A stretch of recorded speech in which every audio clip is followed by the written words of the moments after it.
Bag ভর্তি করে gift কিনে নিয়ে আসলাম। তো আজকের গিফটগুলো শুধু গিফটই নয়, এগুলো সামান্য গিফট হলেও এগুলো আমার ফ্রেন্ডদেরকে আমি দেবো। তাদের সাথে কাটিয়েছি অনেকগুলো বছর, তাই চলে যাওয়ার আগে সারা জীবন আমার স্মৃতি ধরে রাখার জন্য তাদের কিছু গিফট দেবো।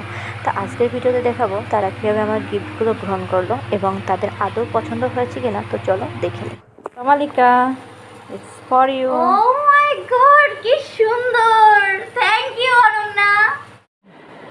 বনহি, থ্যাংক ইউ অনন্যা। তোমার। থ্যাংক ইউ অনন্যা অনেক। তানজিলা, মাই লাভ, এটা তোমার জন্য আমার তরফ থেকে।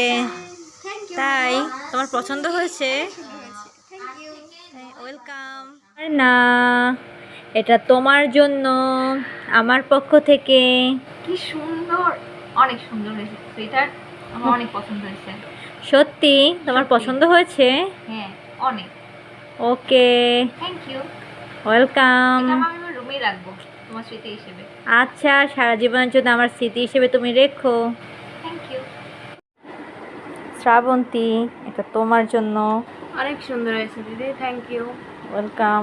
শুধুই আমার, আমি আমার নিজেকে নিজেই গিফট করলাম, এটা শুধুই আমার জন্য।